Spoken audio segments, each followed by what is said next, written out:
Now, of course you know that the Amazon River is famous for its piranhas, bull sharks, and other creatures you don't want to meet. But there are even more dangerous rivers in the world. The deepest of them, the Congo, goes so far down in some sections that even light can't reach there. It's the only major river that crosses the equator twice and carries enough water to fill more than 13 Olympic-sized swimming pools into the Atlantic Ocean every second. Wow! Even the most experienced boaters have trouble passing through all of the river's strong currents, rapids in its upper part, and waterfalls and gorges in the lower section. The Congo currents are so fast and powerful that they even divide animals like mountains and oceans do. There are new species of fish evolving separately on the two banks as they can't reach the other side and breed with each other. One of the most dangerous types of fish living here is the Goliath tigerfish. These monsters, that grow up to 5 feet and travel at the speed of 25 miles per hour, are relatives of piranhas. Their mouths are full of vicious, razor-sharp teeth. Their females lay hundreds of thousands of eggs, and the offspring are predators from birth. You have a good reason to fear the Goliath tigerfish, as they're the only freshwater fish in Africa that have attacked crocodiles and even humans. Okay, not swimming there. There are dense jungles and more hungry wildlife, including snakes and some aggressive hippos, all along the river. Still, it's used as a water highway in Central Africa, so barges traveling on it for weeks are often crowded with up to 2,000 people and capsize every now and then. And if you believe the local folklore, there's one more thing to be afraid of: the one who stops the flow of the rivers, a dinosaur-like beast that is said to live in the Congo River basin. There have been over 100 sightings over the last century, but no one can provide solid evidence the beast is real. At the turn of the 21st century, there was a series of terrible, mysterious stories on the Tully River in Asia. Something described as a mud-colored water pig would drag swimmers underwater in front of terrified eyewitnesses. British biologist Jeremy Wade stepped up to crack the case. He noticed that all the scary incidents were happening in one specific spot, stretching about 4 miles. Villagers told him this creature was growing big and bad from all the food it got. Wade examined the water with a depth sounder and thought it could have been a whirlpool. Then the monster dragged a domestic water buffalo into the water. The buffaloes are big and heavy, so the creature that attacked it would have to be super strong. Saltwater crocodiles don't go so far inland, and the most common local species of crocodiles don't live in cold waters. There were no bull sharks in the area either. Finally, Wade spotted several goonch catfish underwater. Some of them were human-sized. They couldn't capture these monsters with a regular fishing rod, but a special ceremonial construction did the job. The largest fish was 6 feet 7 inches long and 3 times the weight of an average gaunch. It was large enough to take down a human or a large animal, but Wade mentioned there could be even bigger ones living in the Tully River. The Orinoco River in South America is dangerous to navigate because of some crazy curves and strong underwater currents. It's easy to get lost here, even if you have your GPS on. There are sudden waterfalls all along, and you must be prepared to handle those to survive. The river is the only home to a rare Orinoco crocodile and has some pretty scary-looking vampire fish swimming around. This Piranha fish has sharp, spiky daggers that line their gums and 2 elongated fangs that rise from their lower jaws. Could probably use an orthodontist and some braces, you think? It's a ferocious hunter constantly looking for the next victim, which is going to be a medium or large-sized fish. If a human catches a piranha, it will defend itself, leaving cuts, nips, and bites, but there are no known cases of this cutie taking a human life. Well, that's good. The Yellow River in China received its name after its color, but it wasn't always this yellow. It was first formed at least 30 million years ago and shifted its course over 30 times over the centuries. Yellow sediments moving downstream from a plateau in the distance transformed it from clear to muddy. This fine-grained substance piled up at the bottom of the river and formed natural dams. The huge amounts of water that the river carries need to find their way to the sea, and that's when major floods happened. taking several million lives in various epochs. The locals tried to solve the problem by building higher and higher levees, but it only made things worse. Water coming out of the river would now have nowhere to back up, as the riverbed was higher than the surrounding land. This even shifted the river's mouth. Now there are massive dams and dikes all along the river to try to contain it. The Piranha River is the second longest in Latin America and has many tributaries. They flow in from the highlands near the Andes, and there's a huge drainage in the wet season. This makes the river a perfect home for, guess what, piranhas. There are 30 to 60 species of these scary fish in the piranha waters. In late 2013, they attacked bathers cooling off by the water on a hot day. People started running out of the river as they felt something was biting them in the water. Luckily, no one lost their lives in the accident, but it's still considered one of the most audacious piranha attacks ever recorded. Biologists later determined that the type of piranhas, called palomates, was to blame for this, and humans had probably disturbed their breeding grounds. Well, the piranha also has a strong current that is tricky for boats and swimmers to overcome. Plus, it often floods, which can be dangerous for people living in the surrounding areas. The longest river in the world, the Nile, flows through 11 countries all the way into the Mediterranean Sea. Expeditions have spent centuries looking for its source, and no one still knows for sure where this mighty river begins. Adding to the mystery, the Nile takes an unexpected turn right in the middle of the Sahara. Scientists have figured out the reason is a massive underground rock formation from millions of years ago. The Nile has served as the most important water highway for civilizations through centuries, but it has some pretty dangerous inhabitants, like crocodiles that grow to be 20 feet long, which is slightly more than the height of an average giraffe. These bad guys can reach a speed of 30 miles per hour on land and take the lives of a couple hundred people every year. Hippopotamuses that also live here sometimes go after boats, and venomous snakes like the black mamba and the Egyptian cobra add to the mix. One of the most dangerous creatures on the Nile is the mosquito, as they carry around all sorts of diseases that affect hundreds of thousands of people. The Brahmaputra River in Asia carries waters from the mighty Himalayas. When the snows in the mountains melt, the river floods massively, causing landslides, displacing millions of people, and taking the lives of hundreds of animals in the nearby national parks. Such floods are also common during the monsoon season in India, from June to October, with heavy rains. The course of the Brahmaputra River is changed incredibly over the past 2.5 centuries. Erosion is another danger it's hiding. The banks of the river are mostly made of weak cohesive sand and silt, and even though the erosion rate has gone down, it is still the reason a lot of people lose their land and get displaced. The Brahmaputra is one of the few rivers in the world that has a tidal bore.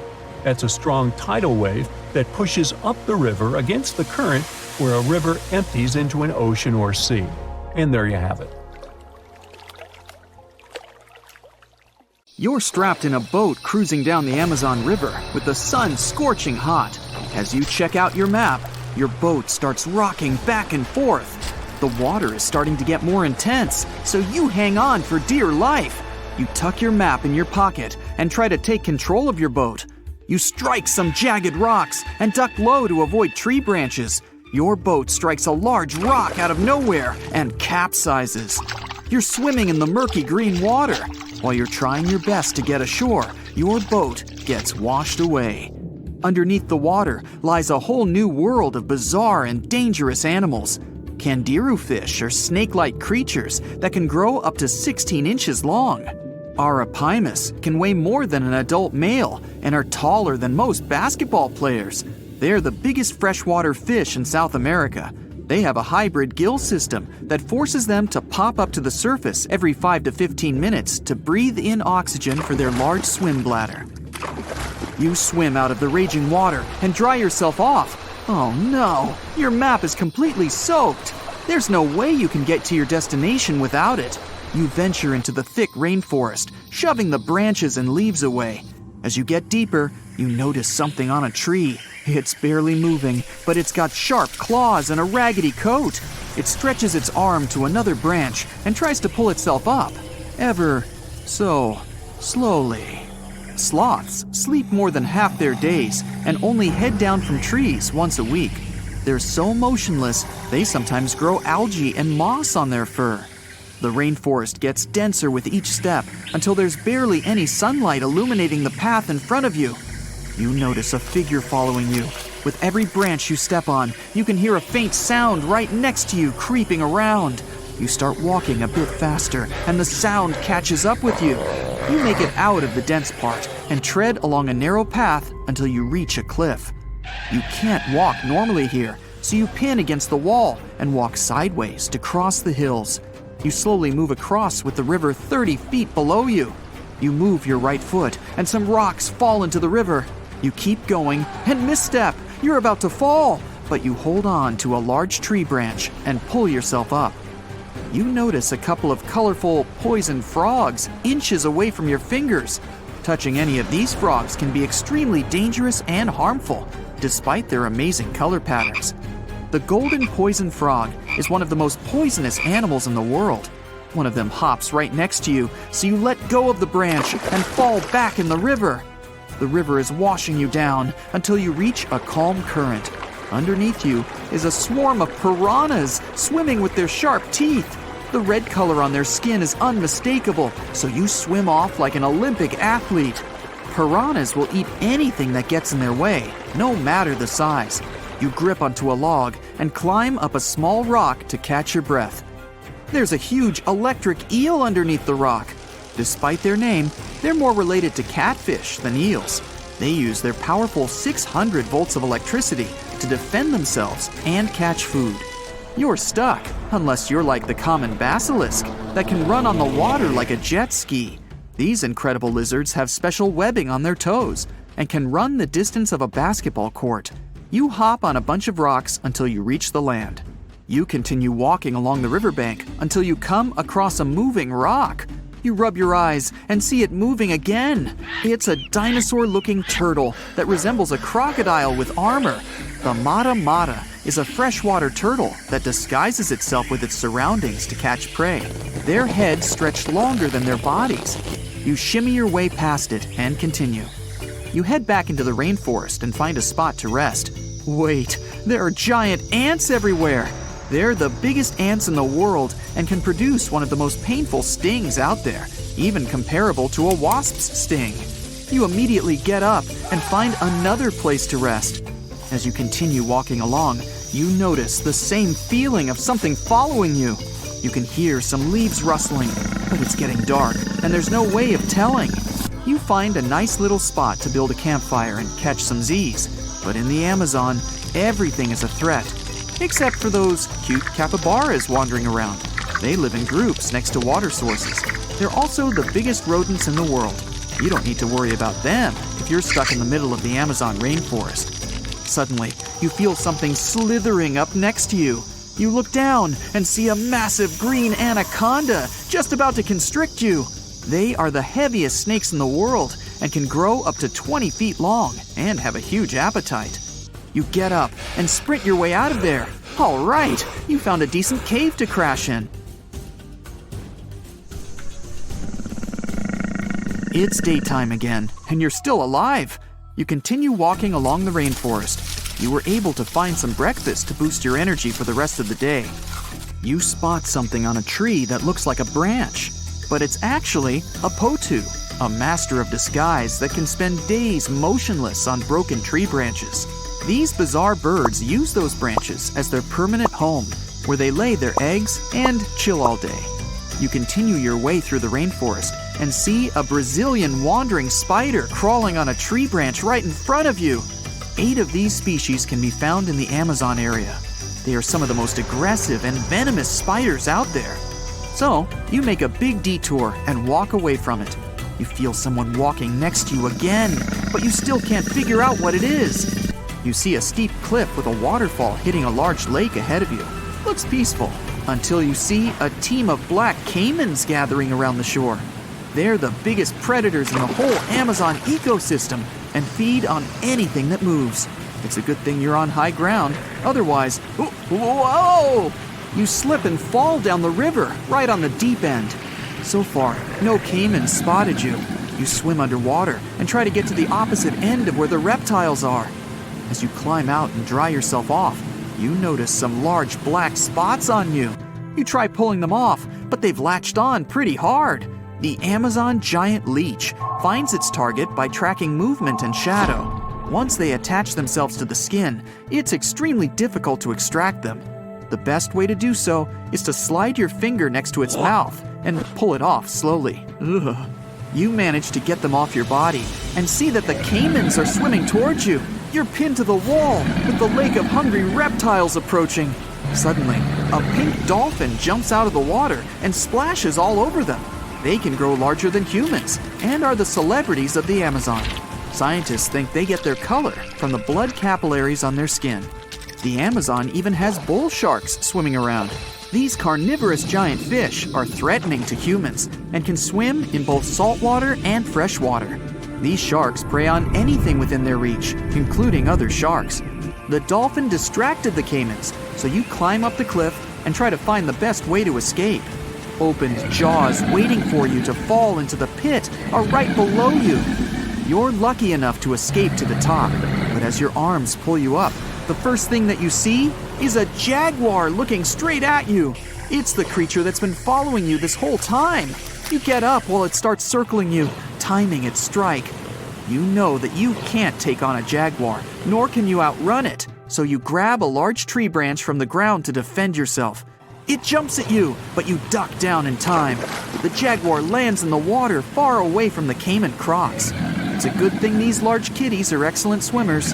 You pick yourself up and continue. And to your surprise, you find your boat again. You fix it up and sail your way out of the Amazon. Whew! Scientists have finally solved the Loch Ness Monster mystery. Here's the spoiler, you ready? It's not a real monster. It's probably a dinosaur that survived through the ages, or just a bunch of debris floating on the water. Thanks to many findings on the Loch Ness creature, we have proof of another story to tell you.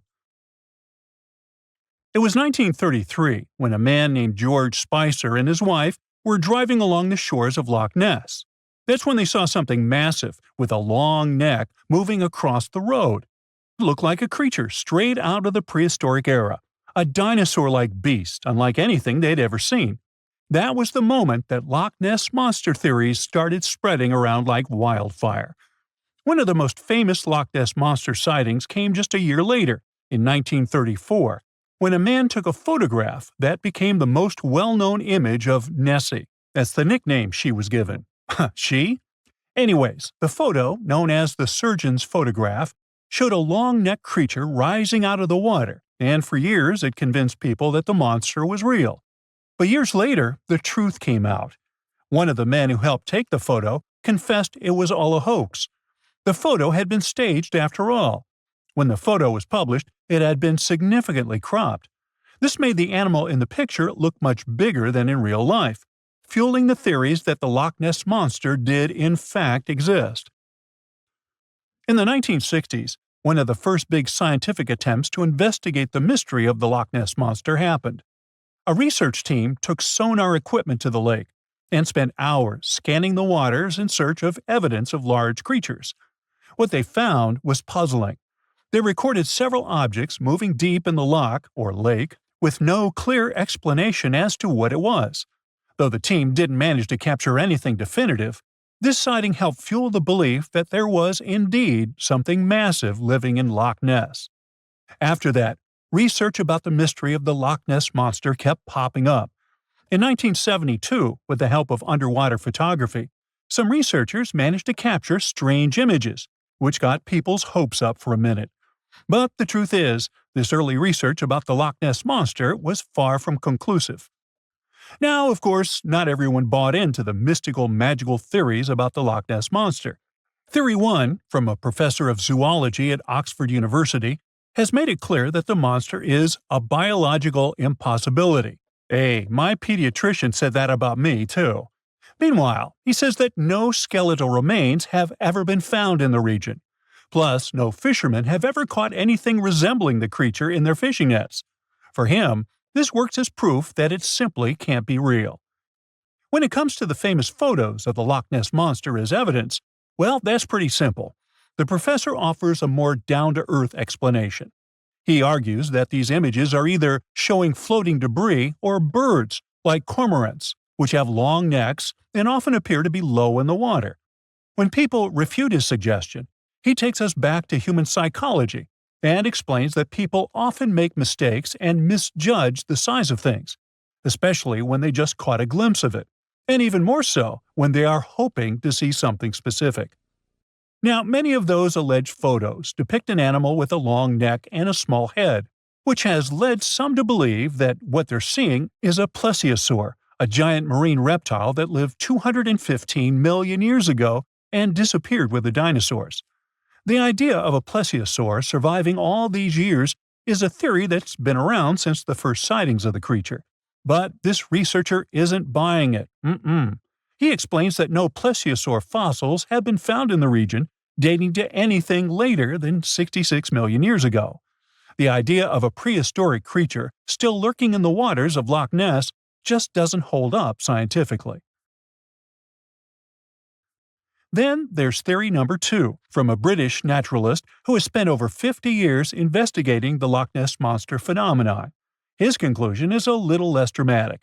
He believes that most people who report sightings of long-necked creatures are misidentifying other animals. He suggests people think they are seeing a sea serpent. Reports of sightings from the Loch Ness Monster have been around since the 6th century CE, long before they were distilling Scotch whiskey or other explanations. Early reports of these sea serpents describe large creatures with long snake-like bodies and multiple humps. Some say the creatures were as big as boats, and many swore they saw something swimming in the waters. Many of these early sea serpent sightings may have been misunderstandings or exaggerations of normal animals in the loch, like large fish or even swimming birds. They could have been large eels, which are known to live in Loch Ness. These eels, especially when they're moving, might have given the impression of a long, undulating creature in the water. People who saw these eels from a distance, particularly in low light or misty conditions, might have mistaken them for something much more mysterious. Theory number 3 says something else. Nessie is just a series of standing waves. These happen when two boat wakes move in opposite directions, creating a big hump in the water that could look like a creature from a distance. Loch Ness enthusiasts even showed how it works, with footage from Fort Augustus, where a river meets Loch Ness. These enthusiasts had big plans to use drones with infrared cameras and special underwater microphones to search the loch. Now, Loch Ness is massive, stretching around 23 miles long and more than 700 feet deep. So, they thought they needed drones and infrared cameras to put an end to this discussion. But despite everything, they haven't found Nessie. But it's not only the Loch Ness Monster that lacks scientific explanation. There have also been scores of sightings of Yetis and Sasquatches that no one can really explain. Folks have made movies dreaming of finding the truth about these creatures. But, according to recent research and evidence, it looks unlikely that we'll ever find definitive evidence of their existence. Science says they can explain Sasquatch sightings, and this is how. Biologists who study wildlife using camera traps, which are set up in remote areas to capture images of passing animals, have long attempted to find elusive species. These cameras detect movement and snap pictures, providing invaluable data on the biodiversity of different ecosystems. As camera traps collect more photos over time, the number of species recorded grows. However, after a while, the number plateaus, suggesting that no new species are being detected. While it's impossible to claim 100% certainty, researchers say that after significant camera deployment, it's safe to say the likelihood of discovering new species, especially large ones like Bigfoot or the Yeti, drops significantly. Camera trap studies have been running for years in regions where these creatures are rumored to live, but so far, no conclusive evidence has surfaced. Instead, the supposed proof of Bigfoot or the Yeti often comes from blurry photos or shaky videos taken by individuals who claim to have encountered them. The scientific understanding of biology also makes the existence of Bigfoot highly unlikely. Often described as a great ape, Bigfoot would have had to evolve in North America. However, great apes evolved in Africa, and the only great ape to make it to the Americas is Homo sapiens, whose ancestors crossed the Bering Strait only about 16,000 years ago. This is far too short a time for a new species like Bigfoot to have evolved. While it may be disappointing for these mysterious creature enthusiasts, the scientific evidence points firmly toward the conclusion that creatures like Bigfoot and the Yeti are more fantasy than reality. After decades of extensive scientific research, it's safe to say that yes, science has solved the mystery of the Loch Ness Monster, and it's pure fiction. So, what do you think? There are plenty of fish in the sea. Some of them look totally like Nemo or Dory. Then there's the butterfly fish and fancy guppy, which is indeed really fancy. And then there's... what on earth is that? I would definitely not pay for a diving experience to see this guy. The anglerfish has the unofficial title of the ugliest animal in the world, but I wouldn't dare to break that news to it. There are more than 200 species of anglerfish currently swimming somewhere in the gloomy depths of the Atlantic and Antarctic Oceans, up to a mile below the surface. Some of them prefer different living conditions, the shallow tropical environments. Different kinds of anglerfish vary in shape and size, from the famous black sea devil to frogfish, monkfish, footballfish, goosefish, batfish, and sea toad. The larger ones can be half as long as a full-sized bed, but most are less than a foot long. Since the choice of meals where these guys live isn't that huge, they had to come up with a unique hunting strategy. They don't waste their priceless life energy on following prospective prey. Instead, they use a piece of dorsal spine that sticks above their mouths like a fishing pole, hence the name of the fish. There's a sac of bioluminescent bacteria that glows brightly in the dark at the end of that rod. The light lures prey, and all the anglerfish has to do is wait, and then enjoy its lunch delivered right to its mouth. Their bodies are pliable and huge, so they can easily swallow prey twice their size. Deep-sea anglerfish eat whatever they can find. Species that live in more shallow water aren't picky either, and can eat anything from shrimp to snails and small fish. Only female anglerfish have the cool fishing rod feature though. So what about their males? Finding a soulmate deep under the sea isn't that easy. I mean, literally, there's no light down there. Plus, there are frigid temperatures and low oxygen levels. Anglerfish can't afford to go on many dates in those conditions, so they mate for life. And before you go aw about it, I have to tell you, they do it in quite a special way. Male anglerfish are much smaller than their ladies. The contrast is so striking that when researchers first got interested in their love life, they thought those males were actually the offspring, or larvae, hanging out next to their moms. Certain anglerfish male species have receptors that alert them that there's a female nearby. After they mate, the male bites into his woman and stays attached to her head, belly, near her tail, and other areas he can access. While they morph together forever, the female fish gets the male's cells, DNA, and reproductive organs, but loses her immune response cells. The male gets free permanent housing and nutrition. Given the current real estate prices, it sounds like a dream. But that accommodation is shared by up to 8 males, and they can't move out if they ever feel like it. You're unlikely to meet this deep-sea fish in real life, but if you meet an anglerfish in your favorite video game, remember that you can easily outswim it and make it kinder to you with tranquilizing arrows. Once you befriend it, the anglerfish can be your scout and help you discover new areas with its bioluminescent pods. Back in the real world, down in the twilight zone of the ocean, about 650 to 3,300 feet down, the anglerfish isn't the only creature you're lucky you'll probably never meet. Many of the locals look like they come straight out of science fiction or horror movies, but that's because they had to adapt to this dark, deep world. I did my best to get you prepared for the creatures you're going to meet, starting with the common fangtooth. They spend most of their lives deep down, but at night, they move toward the surface to snack. These guys are more active than most other deep-sea dwellers. They don't wait for food to come their way, but actually follow it, and then get it with their long, hungry teeth. They don't have a built-in light bulb like the anglerfish, so they've developed a great sense of smell and use as much sunlight as they can get there in the depth to get around. Sometimes, even the shadow of a passing by prospective prey is enough for them to switch to action mode. And though they don't look too charming, they're completely harmless to humans if you ever run into one of these guys. Stoplight Loosejaw sounds like a great name for an alternative band, but it's actually another deep-sea resident with sneaky hunting habits. It has special light-producing photophores under each eye.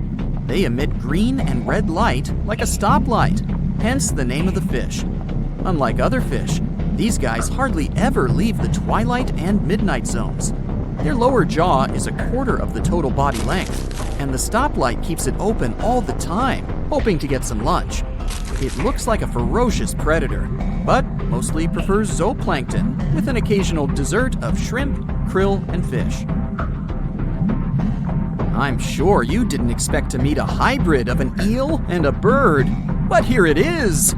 The slender snipe eel has a beak, much like that of a bird, with curving tips. The beak is equipped with tiny hooked teeth that the eels use to catch the antennae of delicious shrimp. And it sure is slender, stretching up to 5 feet and weighing only a few ounces. Scientists don't know all of this guy's secrets, since it's pretty tricky to study in their natural habitat. But it looks like they only produce offspring once in a lifetime, and then pass away. Glass squids like to take it easy in life, and literally go with the flow. They're filled with a solution which is lighter than water, so they don't have to make any effort to move around the deep sea, looking for food and partners. These creatures are transparent, so they blend into any landscape and don't even cast a shadow while moving. Talk about a great survival tactic.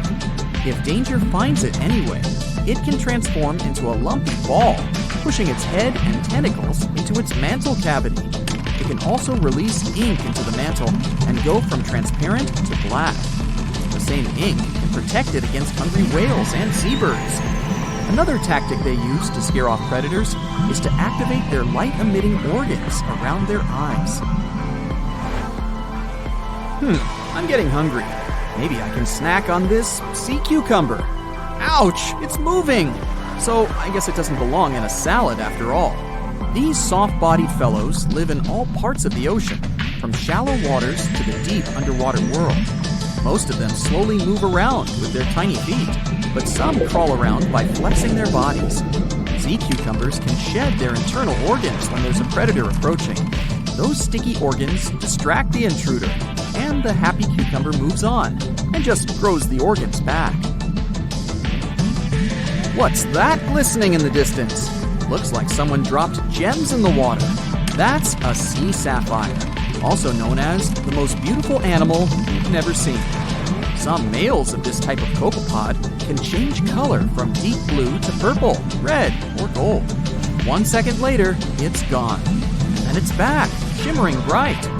The secret to this magic is that their bodies are transparent and reflect light differently at certain angles. It looks like it's their way of communicating between each other and attracting mates. Female sea sapphires don't have the same superpower, but their eyes are bigger compared to males, probably to spot them from a distance. Males roam wild and free, and their ladies stay in the crystal palaces of strange barrel-shaped jellies called salps.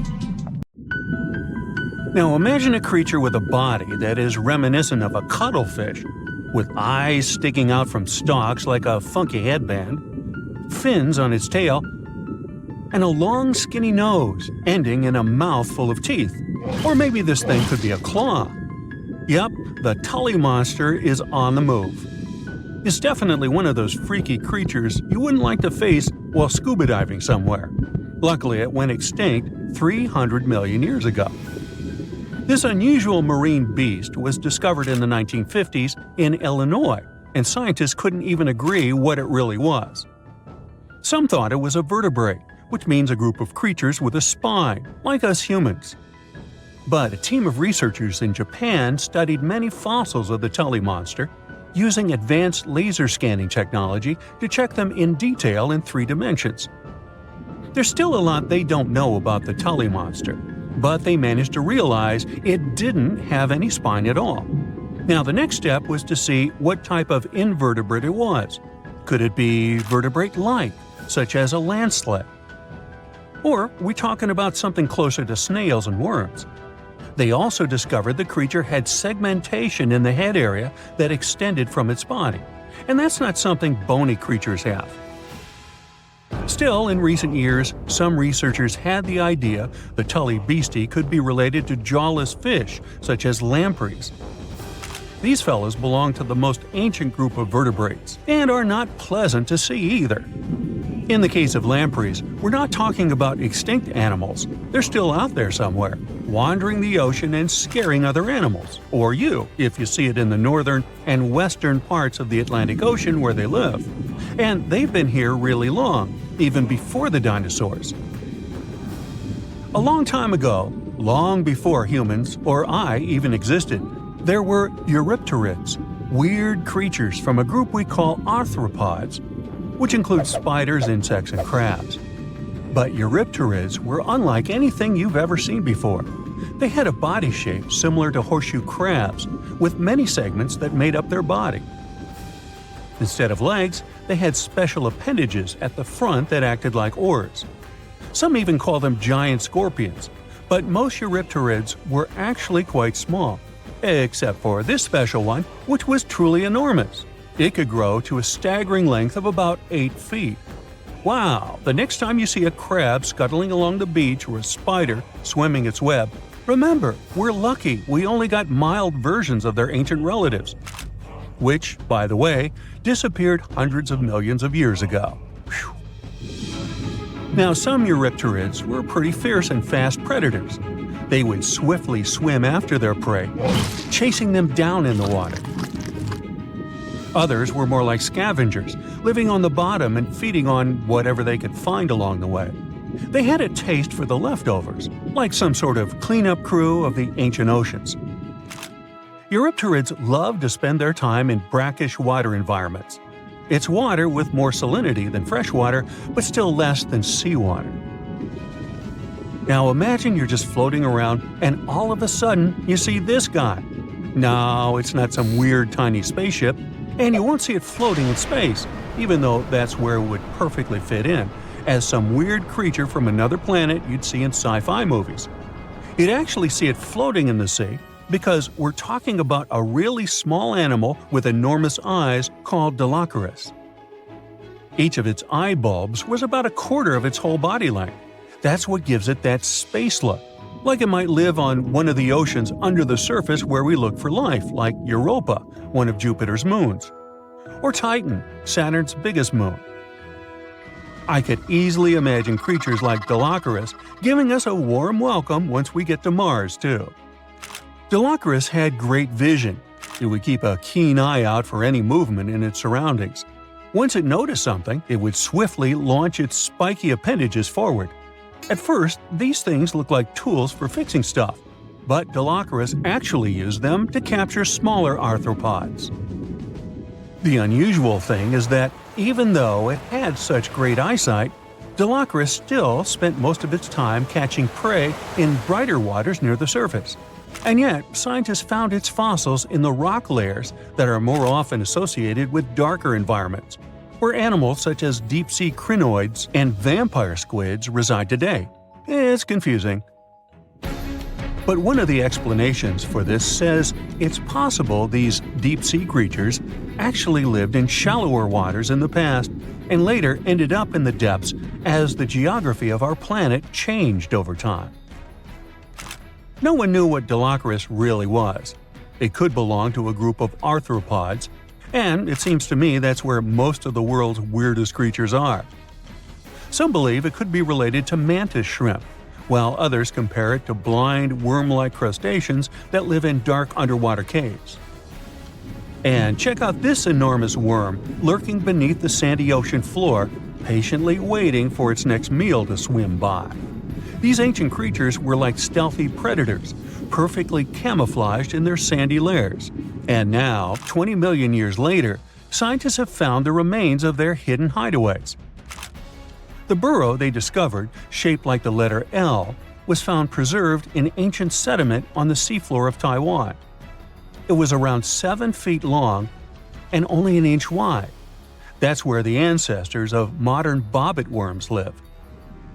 Bobbit worms have been around for a long time. They can grow to be a few inches to a whopping 10 feet long. A pretty weird creature dominated the skies at the end of the dinosaur age in North America. We know it as Quetzalcoatlus, and it soared above famous dinosaurs like Tyrannosaurus and Triceratops, showing them who the ultimate ruler of the skies was. Quetzalcoatlus belonged to a group of flying reptiles called pterosaurs. They were some of the biggest flying animals ever known to exist. When you think of Quetzalcoatlus, imagine an animal as tall as a giraffe. These incredible creatures had long necks, small bodies, long legs, and wings that were relatively short compared to their size.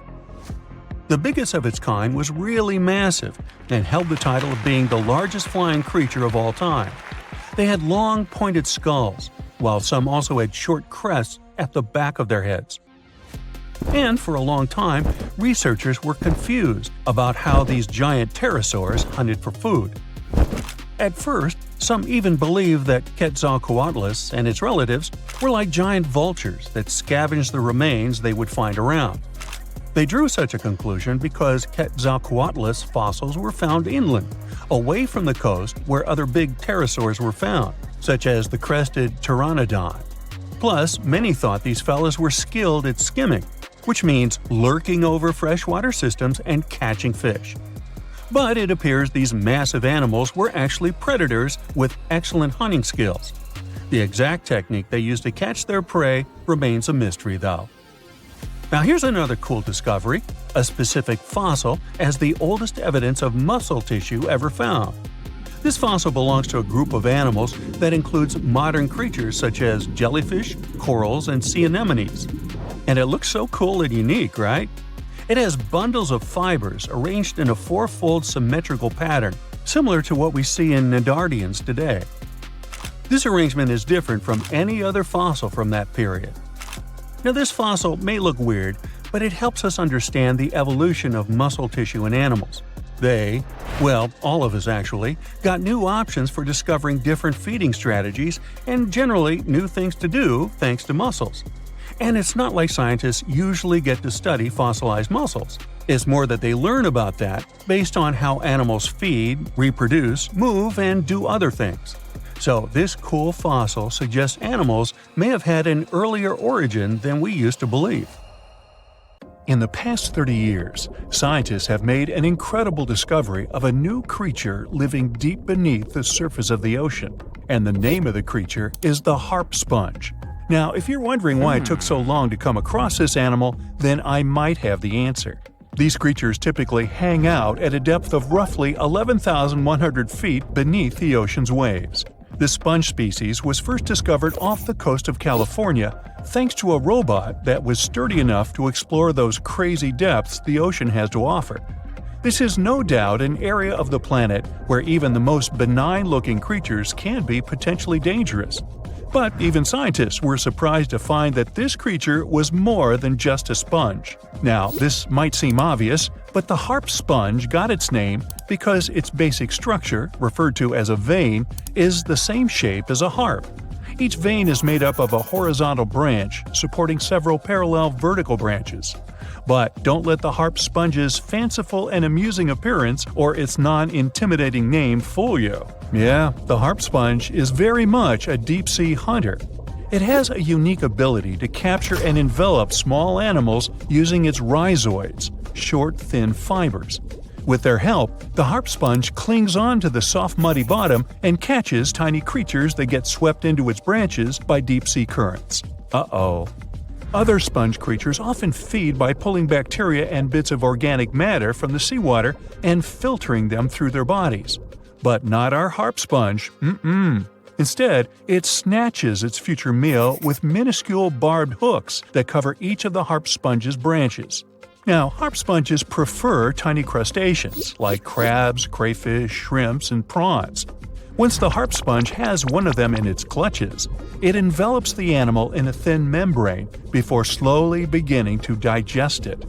So, pal, what's eating you? Oh, harpo? Too bad. Researchers believe that harp sponges use this method of feeding because there aren't enough nutrients that deep down. This makes traditional filter feeding less effective. Research has shown that the creature is still in the process of evolving. Early harp sponges researchers found only had 2 veins, but later scientists discovered other harp sponges that had 6 veins. The harp sponge might have evolved this elaborate candle holder-like structure to increase its surface area. In general, harp sponges typically grow up to a length of 1 foot, but researchers have seen a creature that was 2 feet in length. The harp sponge is not only very unusual, but also beautiful to look at. See those tiny white balls on top of the branches? Now, why don't we look at some other creatures that live below the photic zone of Earth's oceans? The photic zone means the area beneath the ocean's surface that still receives some sunlight. Thanks to this, there are loads of different creatures and organisms living there. Any animal living beyond this layer qualifies as a deep-sea creature. The Tomopterus worm is a segmented worm you can find in the twilight zone of the ocean. This is the area that lies between 650 and 3,300 feet beneath the surface. These creatures are often no more than 1 inch long, but the largest of them can grow up to 1 foot. While swimming around and feeding, these worms do what researchers describe as an amazing smooth dance. That's because the creatures can swim extremely quickly and maneuver at tight angles with ease. Now, I know most people hear the word worm and think of the common earthworm, so it's quite interesting to know there's a deep-sea worm out there that never leaves the water during its entire life. Similarly, most of us try to avoid jellyfish that either rest on the sand or sit on top of the ocean waves. This isn't the case with a chrysota jelly. That's a deep-sea creature too. This beautiful jellyfish is mostly ruby red, bright orange, or electric purple. That's what helped researchers realize they had found a new species of jellyfish. The creature grows to a maximum size of 1 inch across. It has tentacles that stretch out in every direction. Now, if you come close to this jellyfish, it'll pull all these tentacles in toward its body before rapidly swimming away to avoid danger. Yes, you are dangerous. The chrysota jelly is extremely rare. You won't see it very often. You might need to borrow that deep-sea diving robot I mentioned earlier. While worms and jellyfish might seem quite harmless, this isn't the case with the Pacific viperfish. Ooh. This creature is equipped with a noticeably big mouth, like me, and the needle-like teeth inside are key to its hunting strategy. Pacific viperfish live at around 5,000 feet below the ocean surface, but they're among those numerous marine animals that migrate each night from the ocean depths toward shallower waters to dine. What's on the menu for dinner tonight? Lots of small fish and shrimp. The creature can grow up to 12 inches in length. Its 2 front fangs, which stick up from the fish's bottom jaw past its own eyes, are especially dramatic. When the fish unhinges its jaw, its mouth can open wide enough to engulf smaller animals, and the teeth form a cage to prevent an escape. Now, have you ever seen an underwater creature that looks like a strawberry? Trust me, it does exist. Just look at these dots on the strawberry squid. The creature has a big eye and a smaller one. You might think this unconventional pairing would be awkward and uncomfortable, but it's actually the opposite. The big left eye looks upward. It spots shadows cast by other animals in the dimly lit waters above. The eye's tubular shape helps it collect as much light as possible. On the other side of the squid's head, you can see its right eye. It's small and looks downward. This eye searches for flashes of bioluminescence produced by animals lurking in the darker waters below. Now, bioluminescence means the production and emission of light by living organisms. By the way, the squid has a nickname. And no, it's not Squiggy, although that's a great one. It's known as the cockeyed squid. This is simply due to the remarkable difference in size between its 2 eyes. I think I like Squiggy better, and so it goes. Since light doesn't reach the deep sea, the strawberry squid's body actually looks black. This helps the creature hide from enemies, such as sharks and dolphins. In general, the strawberry squid grows to a length of 5 inches. It typically lives around 3,000 feet below the surface, but floats to shallower waters at night. Now, the feather star is a marine creature without a backbone, but with feather-like arms that radiate from the center of its body. These creatures first appeared around 200 million years ago. Related to sea stars, they look like a flower, but if you approach them, they'll quickly swim away. But not all feather stars can swim. Many species can only crawl along the bottom of the seafloor. Like some of the other deep-sea creatures we've looked at, the feather star can adapt to its surroundings. It has a creepy ability to shed its arms, the same way some lizards can shed their tails. This also helps them escape from their enemies. Feather stars live all across the globe, from the equator to the poles, from the shallow waters on top of reefs to the deep, deep sea. Now, given that we're dealing with mysterious creatures, the name of this one is quite fitting. The swift vampire squid should be the official symbol of life in the deep sea. The animal has a dark red body, huge blue eyes, and a cloak-like web that stretches between its 8 arms. This, along with its name, may suggest that the creature is some form of a terrifying hunter. In reality, though, the vampire squid is a soft-bodied, timid creature, about the size, shape, and color of a football. It grows to roughly 12 inches in length and lives 3,000 feet below the waves. There's almost no oxygen there, but also relatively few predators. Whew, I think I'll need to decompress from this one. In 1945, 5 TBF Avenger aircraft took flight for a routine training exercise around the Bermuda Triangle.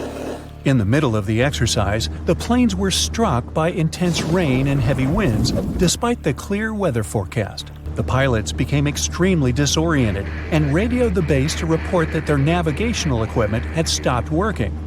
The last thing the base heard was, "When the first plane drops below 10 gallons, we'll all go down together," and then static. The 5 planes and their 14 crew members were never seen or heard from again. On his very first voyage to the New World in 1492, Christopher Columbus sailed through the Bermuda Triangle. Columbus reported that one night, when he was on the deck of the ship, he noticed a giant light appear in the distance, unlike anything he had ever seen before. Columbus looked at his compass for direction, and it gave off erratic readings. You might have noticed that the Bermuda Triangle doesn't appear on any world map. This is because official institutions refuse to acknowledge that the area actually exists. A popular theory suggests that rogue waves are responsible for the many disappearances. Rogue waves are called extreme storm waves by scientists. They occur when different weather patterns take place at the same time and cause large, unexpected waves. Witnesses say that the waves look like giant walls of water. These waves could explain why ships go down fast and without leaving any trace. The Bermuda Triangle is home to some pretty intense and unexpected weather. Storms build up quickly and unexpectedly, then disappear soon after. If you blink, you might miss it. This could explain why few distress signals are issued. Pilots and sailors never saw the weather coming. No one knows exactly how many ships and planes have disappeared in the Bermuda Triangle. The rough estimate is 50 ships and 20 planes. Most of the time, the disappearances had no explanation and no wreckage has ever been left behind. Another bizarre theory trying to solve the Bermuda Triangle mystery comes from Charlie Berlitz. He insists that the area is home to the lost city of Atlantis. The missing ships and planes and malfunctioning equipment, according to him, were all caused by rays of energy let out by the special energy crystals that power Atlantis.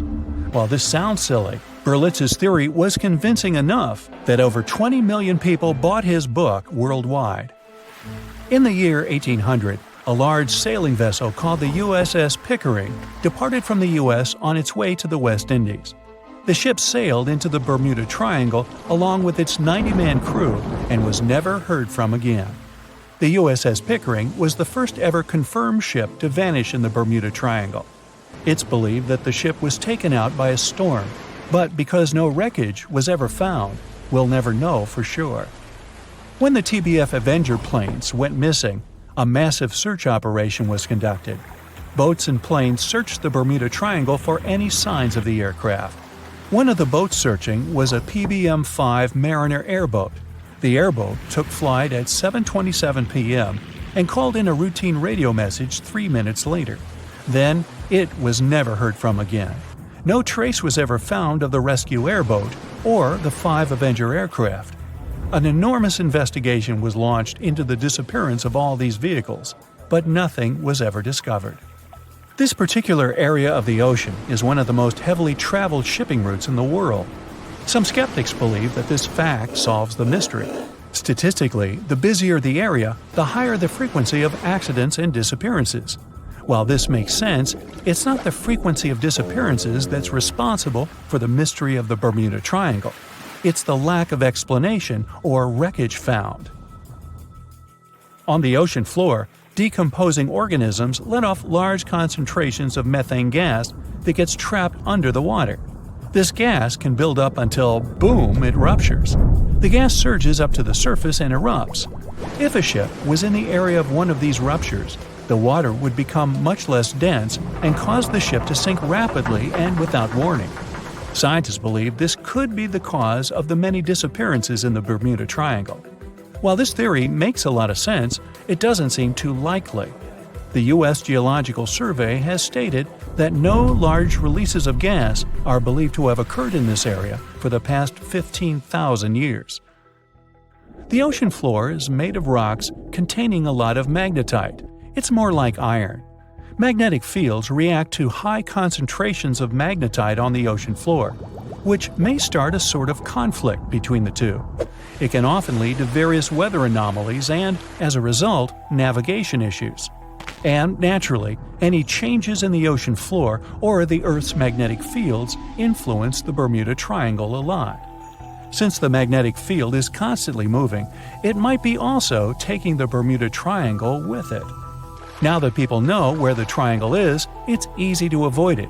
It supposedly moves eastward together with the magnetic poles, but scientists still can't answer where exactly it will be in a couple of years. Some people blame all the disasters on the extraterrestrial paranormal activity. Others suppose it's all about raging natural phenomena. There's another triangle in Lake Michigan. Just like the one near Bermuda, the Michigan Triangle got its shady reputation for some disappearances. The first recorded one dates back to 1679. A large vessel, one of the largest of that time, set out on an expedition, yet once it got in the sinister triangle, it never came back. Much later, an aircraft disappeared in this triangle.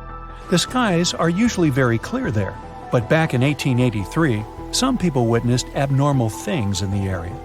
Some claim to have seen large blocks of ice falling from the skies, and the crew even managed to save one as hard proof.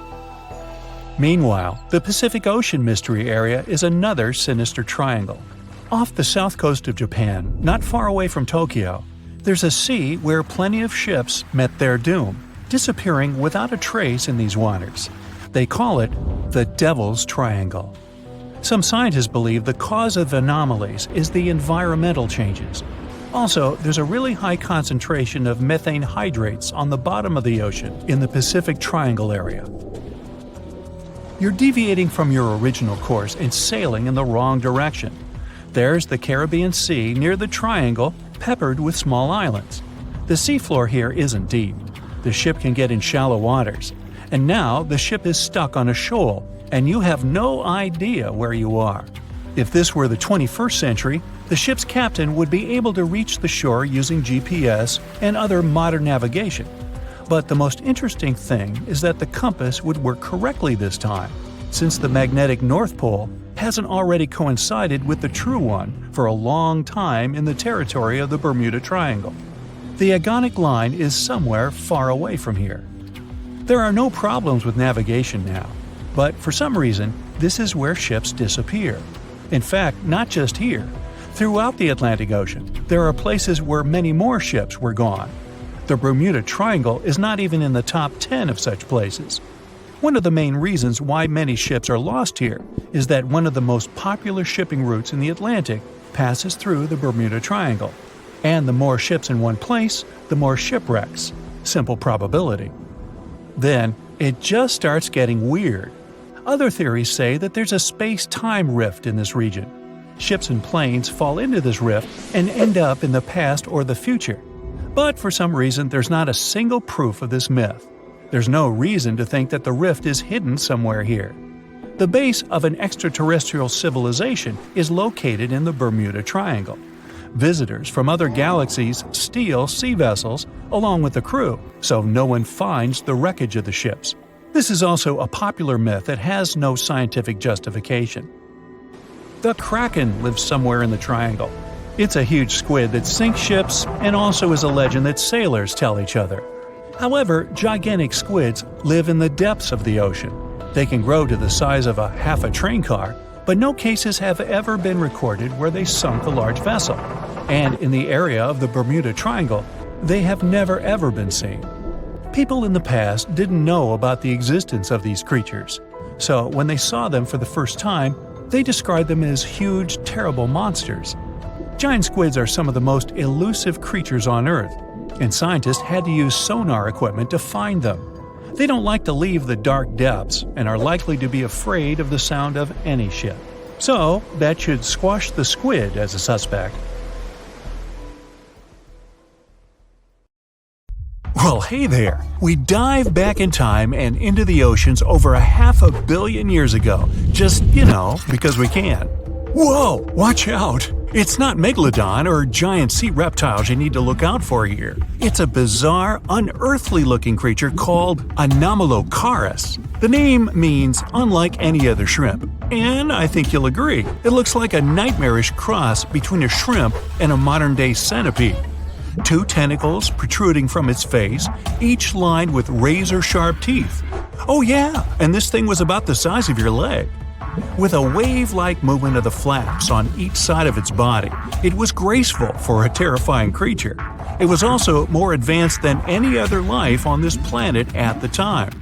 Especially those huge eyes. You have only one lens in each of yours. This giant shrimp had 16,000. That's 4 times more than a common housefly. And you know how good their vision is. Good enough to dodge that swatter every time. All this allowed Annie to become one of the first animals on this planet to feed on others. Yep, here it is. Earth's first hunter. Its favorite meal? Trilobites. Hey, try a bite. Those are the ancient ancestors of crabs. Some of their fossils have marks on them in the same shape as the monster shrimp's mouthparts. Terrors of the past like this got to be so giant thanks to more oxygen in the atmosphere. A perfect example of this, Meganeuropsis. Imagine a dragonfly. Now make it as big as a cat, and with a wingspan longer than your arm. Megan, the monster-sized dragonfly, could easily grab other insects or even small animals, and she ruled the air with quick movements. Back then, there were still no large birds or other airborne enemies for this behemoth bug, so it was safe and free to grow as large as this planet would allow. Piranhas of the past were also jumbo-sized. Mega piranha was about 3 times the size of the river terrors we have today. Its bite force was about the same as a tiger's, and those striped kitties bite down 2 times harder than lions. That means it probably not only dined on other fish and any land creatures that, got too close to the water, but it could also easily crunch down on large turtles and other unlucky shelled creatures.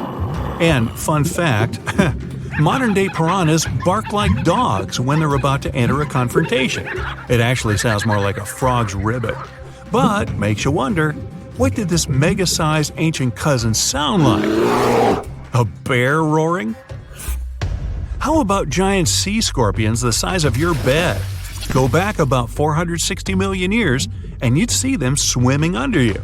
And watch out for that tail. Scientists still don't know if these creatures could use it to inject venom like your standard land scorpion, but something tells me I wouldn't want that thing anywhere near me. Then there's this guy, Therizinosaurus. Terry looks sort of like a goose with long arms. Oh, and did I mention this goose dino is about 2 stories tall and longer than a bus? Yow! Its arms make the T-Rexes look even more bite-sized, each 8 feet long, almost triple the length of T-Rexes. And on the end, razor-sharp claws the size of your whole arm. Now, don't worry about those lengthy claws too much, though.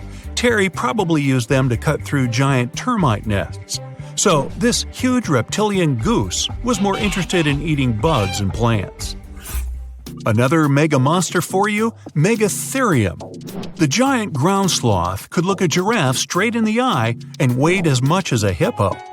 It moved mainly on its hind legs and used its massive tail as support. He had huge paws with colossal knife-sized claws.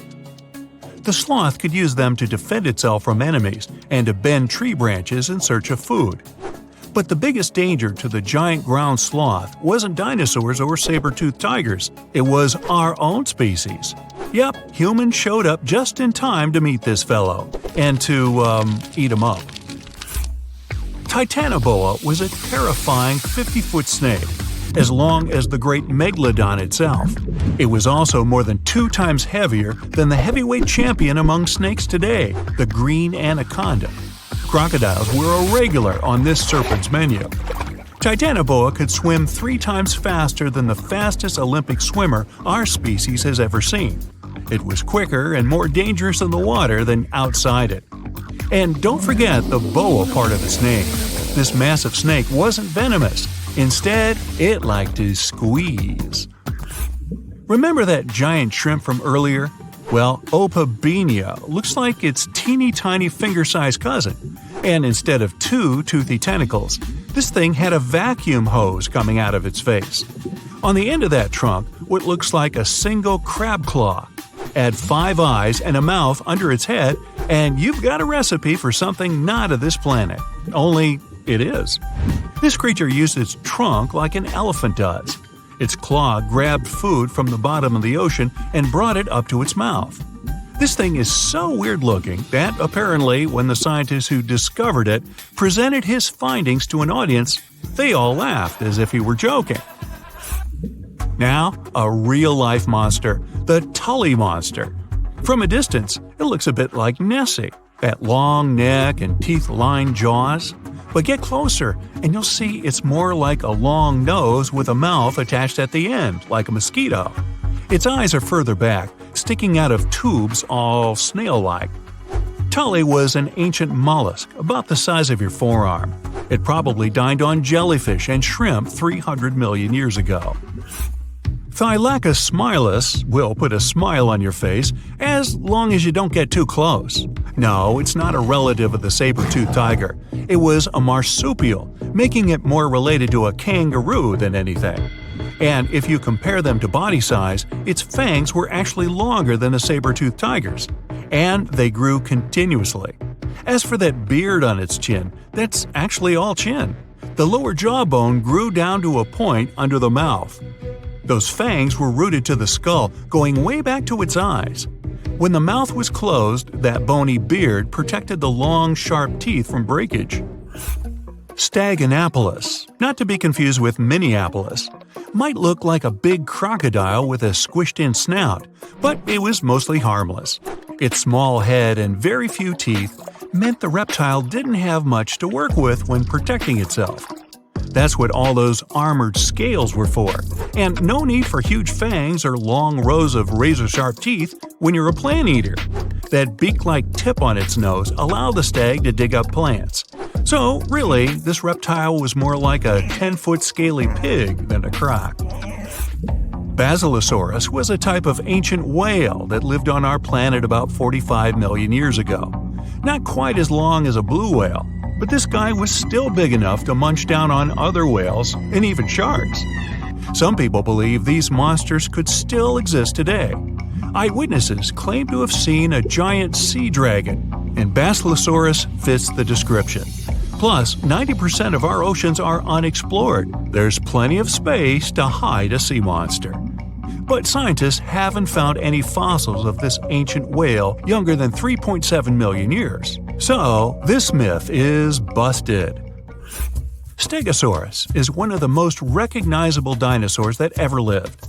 It can easily be distinguished by those huge spikes on its tail and the bony plates on its back. It was twice as long as a giraffe and nearly 5 times heavier. But compared to its body size, it had the world's smallest brain. It was no larger than a dog's. Pelagornis had the largest wingspan of any bird ever discovered. It was twice the size of the largest bird today, the wandering albatross. Such huge wings made it hard for the bird to take off. It could only do so by jumping off cliffs.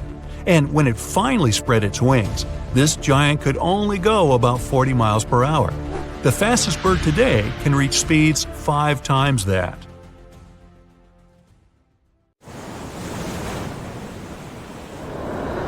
The Kraken is a colossal squid, a legendary sea monster, the biggest hunk of calamari you ever saw. And if this monster had existed, the world would have changed beyond recognition. The Kraken has powerful tentacles, solid muscles with suckers at the end. They're just impossible to escape. The Kraken can break a ship in half or just pull it down into the depths. But the worst thing about the Kraken is its size. According to old sailor stories, the Kraken reached 5,000 feet in length. That's almost 10 soccer fields. Hey, maybe the Kraken could play soccer. The Kraken legend said the monster was so giant that sailors mistook it for a small island. In past centuries, it would have been impossible to defeat such a beast. If the Kraken existed in reality, it might have had offspring. Yeah, in all the world's oceans, there would be giant monsters that could sink any ship. It's unlikely that the Kraken would have competitors in its habitat, so its population would grow strongly. Since the Kraken is enormous, it would need lots of food, so the population of other large sea animals would fall significantly. Blue whales, great white sharks, other giant squids, all the big sea creatures would be endangered. Many people are starving because of the reduction of large fish in the ocean. Urban economies that rely on fishing will be in decline. Prices for small fish around the world are getting more expensive because it's unsafe to fish. To defeat the Kraken, you need powerful weapons, but the monster is tough to catch. The Kraken belongs to the cephalopod genus. This species includes squid and octopus, some of the most intelligent creatures on the planet. The Kraken is a skilled hunter and will never fight in the open. So, what can you do? You can't track the Kraken because it approaches from the depths, not the surface. Though you may be able to tell that the monster is somewhere nearby if a lot of fish surface. When the Kraken swims, it scares all the fish in the vicinity. But it might already be too late. A huge tentacle emerges from the water, resembling a high tower. This tower falls on the deck of the ship, shattering it. The sailors scream and run. The Kraken lands a second blow, and the vessel is almost capsized. Next, the Kraken wraps its giant tentacles around the ship and pulls it to the bottom. Oh boy! What if the sailors managed to detach the ship from the tentacles of this monster? With the help of powerful weapons, the ship's crew strikes back. The Kraken retreats under the water. It's hurt, angry. It seems the battle is over, but here comes the worst. A whirlpool forms beside the ship. Thanks to its considerable weight, when the Kraken dives, it creates a whirlpool behind it. Like a drain in a giant bathtub, this whirlpool sucks the ship down. The battle with the Kraken is lost. Well, that was unfortunate. You might be able to defeat the monster if you can anticipate its attack in advance. But the Kraken can see you and your ship before you can see it.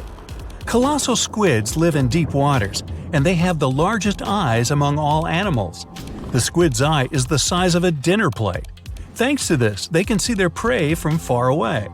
Similarly, a Kraken would spot the ship much sooner than sonar could pick up the Kraken. It would always have the drop on you. Well, that's not good. Around the world, cargo transportation by ship is declining. Airlines provide the only safe connection between the continents. This will increase air pollution. The most successful enemy of the Kraken is submarines. They travel at great depths and are equipped with powerful echolocators to help detect the Kraken in advance. Subs are well armed too, and the round metal body is not so easy to destroy. A single kraken may be defeated by a submarine, but what if there are several sea monsters? 3 kraken can wrap their tentacles around the submarine and drag it deeper into the water where the pressure will destroy their enemy. In other words, they'll have a crush on you.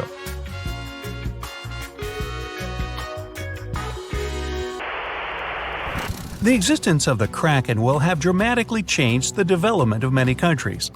What if Christopher Columbus, on his famous journey, noticed an island that he thought was the New World? He approaches it, but tentacles emerge from the island and sink Columbus's ship. The colonization of North America is delayed, maybe until airplanes are invented, and the first crewed flight wasn't until the 20th century. There would be no Hollywood. There would be no hamburgers, no famous American music playing. There wouldn't be YouTube, which means you wouldn't be watching this video right now. Worst of all, the internet wouldn't exist either. And all this because of one stupid monster squid. The Vikings wouldn't sail on their long ships to raid and settle foreign territories. The history of Norway, Sweden, Finland, and other Nordic countries would have changed drastically. Hey, maybe the Titanic wouldn't have hit an iceberg, but a giant sea monster instead. Though, it's unlikely that people would take trips on huge ocean liners in a world where the Kraken exists. Maybe though, the Kraken isn't all that aggressive. Still, they need a lot of food, and because of the growing population of these monsters, there will be much less food in the ocean. Therefore, the Kraken will increasingly come to the surface for hunting. In the future, the Kraken will migrate closer to the shore. In many countries, people then are not allowed to swim in the ocean. Imagine floating on the waves and a monster the size of a skyscraper is swimming right below you. Relaxing at sea and on the beach will no longer be popular. Many countries that live off tourism become impoverished. When the Krakens grow hungrier, they try to capture prey from land. A huge squid could attack small port cities. Houses, docks, streets, everything can be crushed.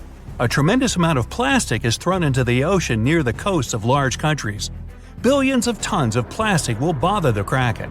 An angry, hungry monster can attack bridges like the Golden Gate Bridge. Imagine that a huge squid surrounds the bridge and blocks all traffic. Some of these squids could break the strong cables with their power, and the entire structure would collapse into the water. Ooh! It's good that the Kraken doesn't really exist to swim in our seas and oceans, at least as far as we know. But could the monster have actually existed?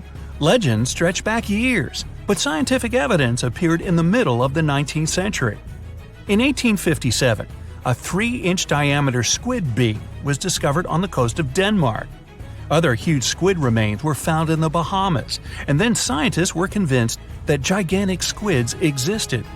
While colossal squid has been officially discovered since then, it's been more than 100 years, and we still don't know what max size they can grow to. The fact is, colossal squids are one of the most elusive creatures on Earth.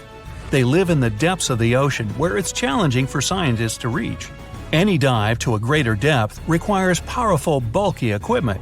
Underwater bathyscapes and cameras make a lot of noise and light, which squids notice from afar. They flee before we can see them. The legend of the Kraken probably appeared because of a real colossal squid. People in the past didn't know about these creatures' existence, so when they saw one for the first time, they described it as a massive, terrible monster. It's difficult to say if these huge squids were the size of a small island, because the truth is, we've only studied about 5% of the ocean. It may be that in its depths, monsters much more terrible than the Kraken swim. Like my nephew, Peter. If you draw up a map, trace a line connecting the island of Bermuda, Puerto Rico, Miami, and back to Bermuda, what do you get? The infamous triangle, known for swallowing thousands of ships and aircraft over the centuries. But there's a new mystery to this already enigmatic place. Something's lurking deep in the waters below, and it's leaving bizarre clues of its existence. Splash! Your submarine hits the water's surface. You descend 100, 1,000, 2,000, 3,000 feet. It's getting darker. The sub's walls creak as the pressure grows. Over 1,400 psi. It's like the weight of a grand piano squeezing every square inch of your body from all sides. You've made it to your destination. All that's left is to spot the beast. Just in time, among the black void, you see a bright green glow off in the distance. It's getting closer. As it approaches, it gets bigger. This is it! The creature that's been leaving strange circular markings on fish, dolphins, whales, and even other sharks.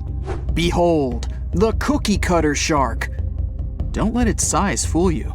It may be no longer than a bowling pin, but this creature is a parasite. It attaches itself to other marine animals using its neatly arranged serrated teeth. With one bite, it fills its belly, detaches, and goes on about its day. Its mobile snack also swims away with its life. The only evidence of this rendezvous, a cookie-shaped mark on its body. Don't assume you're safe in your submarine. These bold little guys have been known to go after subs too. You decide not to risk the shark punching a hole in the only thing keeping you from being squished to a pulp by the surrounding water. You journey on to meet other bizarre creatures lurking in the Bermuda Triangle. At twice the depth, you'll find the dragonfish. Unlike other deep water inhabitants, these things produce light in the infrared range. Blue and green is what other fish stick to. This gives the dragonfish a huge advantage. It provides itself with light that other marine dwellers just can't perceive. Things that want to eat the dragonfish can't detect this light, as well as the critters the dragonfish likes to feed on. A truly unique deep-sea dweller is the vampire squid. Neither vampire nor squid, or octopus, this thing is a unique species of its own. It has the largest eyes compared to body size of any animal on the entire planet. When the vampire squid feels threatened, it curls its arms up and around its body. Essentially, the thing turns itself inside out. Another animal to avoid down here is the terrifying bobbit worm. It buries itself in the seafloor, leaving a small part of its body out. It waits for dinner time with its pincer-like mouth parts open. What's on the menu? Other worms and fish that can be 7 times bigger than the bobbit.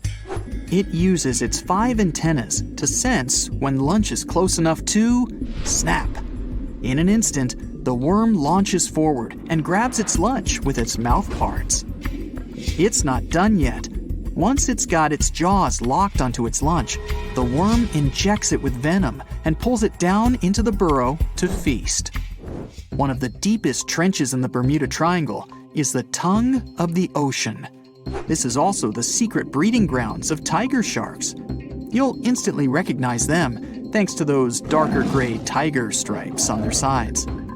They're the second largest predatory shark species after the great white. And with a big size comes a big appetite. Marine mammals, smaller sharks, stingrays, and green turtles are all on the menu. If you ever come face to face with a tiger shark, hopefully not, remember this: you can tell the fish's age by looking at its stripes. They fade over time, so the younger the shark, the more pronounced its stripes. There's plenty of zooplankton in the Bermuda Triangle. These are, usually, small organisms that are essential to the ocean's food chain. But get this, if nothing ate them and they were left to grow out of control, zooplankton would cover the entire world in layers and layers in just 4 months. Oh, and the largest type of zooplankton is the jellyfish. Jellyfish were around long before dinosaurs. You probably know your body is 60% water. A jellyfish is 95%. So if it gets washed onto the shore, after a few hours, most of its body just evaporates into the air. There's also a jellyfish that lives forever. The immortal jellyfish can revert itself back to its polyp stage and then grow again. Sounds like something from another planet, but it's no space jelly. Those do exist, by the way. Back in the 1990s, NASA raised jellyfish in space to see what zero gravity does to them. They were just fine living up there in the cosmos. When they came back down to Earth, though, they had trouble adjusting. The European eel hasn't been to space, but it is quite a globetrotter. It travels all the way from Europe to the Sargasso Sea, where the Bermuda Triangle is located. In the larval stage, it just drifts around the ocean for as long as 3 years sometimes. It's also the chameleon of the sea. Over the years, the European eel changes color, going from translucent to yellow to metallic silver. They're nocturnal and secretive, pretty much the ideal companion to have when you raid the fridge at midnight. A giant squid over half the length of a football field once washed up on a Florida beach. Researchers suspected this behemoth came from the Atlantic Ocean near the Bermuda Triangle. Giant squids are the longest invertebrates, meaning they have no backbone. They also have the biggest eyes on Earth, ever. They're as large as a soccer ball.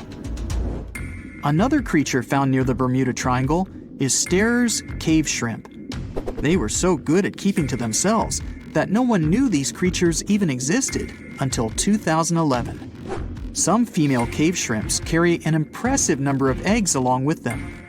Scientists discovered one female had around 2,000 eggs attached to her body. The Bermuda petrel is the national bird of, yes, you guessed it, Bermuda. It's the second rarest seabird on the planet. In fact, people thought it was extinct until 1951, when they spotted a few on the island. It has an eerie cry that'll send shivers down your spine. The Nassau grouper can only be found on the coasts of South Florida. This fish lies in wait and ambushes its lunch of other fish, crabs, and lobsters. It's sort of like a vacuum cleaner because it inhales its food through its huge mouth. The fish has a cool defense mechanism too. Like the chameleon, it changes color when it feels it's in danger. Sometimes it takes on a lighter or darker shade of its own color to blend in with the environment. So, you may spot a Nassau grouper, or you may not. If you happen to visit the Bermuda Triangle, you'll probably see a hammerhead shark. They use that iconic hammer-shaped head to pin their lunch, stingrays, onto the ocean floor. The shape of their head also gives them better vision. They can see almost 360 degrees all around, above and below them. Well, save for one blind spot right in front of their nose. The hawksbill sea turtle may not look intimidating, but this guy will eat anything it can get its bird-like beak around. Sea sponges, algae, and even venomous jellyfish. A lot of the stuff on their menu is inedible for most, but their body fat can absorb the venom and toxins, so they go unscathed. The Bermuda Triangle is also home to green glowworms. They're not really worms, but larvae. They produce that bright light from an organ near their tail. This light makes smaller creatures come toward them, making it easy for them to catch their lunch. Most of the time, they look pretty ordinary, but they have an oddly fixed schedule. Every third night after the full moon during the summer, at an exact time, the glowworm lights up. But back to more nightmarish creatures of the Bermuda Triangle. There's the goblin shark, known as a living fossil because it's the only one left of its animal family. It's only about the length of your forearm and looks like nothing special. But watch closely as its lunch gets too close.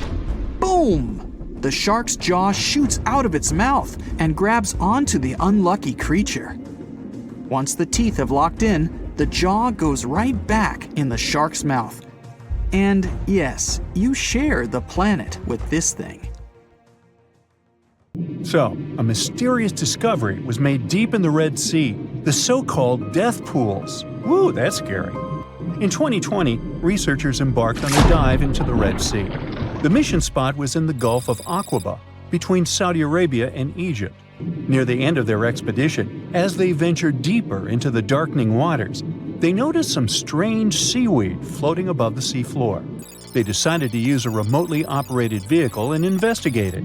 Suddenly, they discovered these strange, motionless lakes of water within the sea. These are called brine pools. They're basically pockets of salty water deep on the ocean floor. And when I say salty, I mean it. Sometimes they're up to 8 times saltier than the ocean water itself. Mysteriously, they don't mix well with the surroundings. They formed millions of years ago, sometime during the Miocene epoch, back when weird creatures roamed the earth, like me, and deeply buried mineral deposits dissolved into the water. The largest pool spans about 170,000 square feet. Meanwhile, 3 smaller ones are under 107 square feet each. At first, this discovery didn't seem that scary. But here's why they're so horrifying. Not only are they disgustingly salty, they also lack oxygen. Now hold on a sec, isn't that normal for something that's underwater? Well, it turns out the Earth's waters are full of oxygen, and at least half of this element on our planet comes from the oceans. Just like plants on land, marine plants such as phytoplankton, seaweed, and algae munch on sunlight and produce oxygen through photosynthesis. They release lots of it into the surroundings. Marine life then eats half of it, so only about a quarter of the oxygen that we breathe actually comes from the oceans. Just like us, sea creatures need this element to survive. Without it, they can't breathe and support their metabolism to live. That's why these pools are super dangerous for most of them. It's like a puddle of thick syrup for bugs. When they get in, the poor things immediately suffocate and pass away.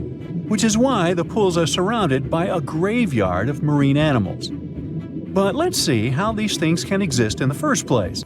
Have you ever tried making ice cubes from salty water? Spoiler, it's pretty hard. When you add salt, the water gets harder than usual to freeze, a phenomenon that has a funny name, freezing point depression. Oh, that's because salt interferes with the hydrogen bonds between water molecules. As it finally freezes, stuff like particles, dirt, or dissolved salts get pushed out to the sides. As a result, the salt's kind of squeezed out of the ice crystals and gets trapped near the edges in small bubbles or pockets. Something similar happens in the ocean when seawater starts freezing under super cold polar caps. The salt doesn't freeze with the water. Instead, it gets pushed out, forming a super salty cold liquid, the brine. And then it sinks down to the ocean floor. On a large scale, all this process also helps currents to form. Despite being so dangerous, the pools are still full of microbial life, because microbes couldn't care less, they'll survive anywhere. There are literally thick mats of them in the brines. There are also some salt-loving creatures, like shrimps and eels, hovering around the pool's edges. They're being super creepy, waiting to catch unsuspecting prey that ventures too close to the toxic death pool. Ew. Well, it sounds icky, I know. But this discovery gives us some fascinating insights into how life might have originated on Earth. We already know from the evolution theory that we came from the ocean, but now scientists think that life might have begun in the deep sea in some super dark, oxygen-free places. These brine pools are like time capsules. They're one of the closest things we've found to the early Earth. They can tell us the planet's history of earthquakes, floods, tsunamis, and more.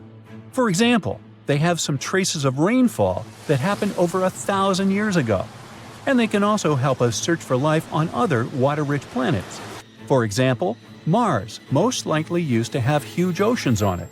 Now, NASA scientists want to send a special instrument called HABIT for a special red planet mission to study things similar to our brine pools. This will tell us more about how life appears and survives in the universe. There is lots of unexplored fascinating stuff like this in the Red Sea.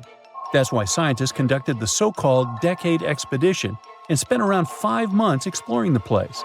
This expedition was launched by the National Center for Wildlife. They made so many remarkable discoveries that now we've got 77 new research papers. For example, they found over 10 blue holes, incredible underwater sinkholes that host unique ecosystems. They also learned that dolphins can use those blue holes to protect their young from predators. Scientists also found traces of great white sharks, a creepy community of deep-sea lanternfish living in low oxygen conditions, and even a new coral species. It's the most resilient deep-sea corals that also vibe just fine without oxygen, like microbes we mentioned. Speaking of which, research also showed us some new ancient thermal vents and large blobs of microbial formations near Farasand Island. Now, can you believe that with all that, we only explored 5% of the ocean? It's divided into several layers based on depth. Each layer becomes darker and more isolated from sunlight as we go deeper. The places that no sunlight can reach are terrifying. Now, the fun, cute layer with dolphins and turtles is called the epipelagic or sunlight zone. It's so tiny, but even this layer is about 650 feet deep. Then we have the mesopelagic or twilight zone. It's the layer of mysterious octopus, shark, and other loners, which extend to about 3,000 feet down. And then the horrors begin after this one.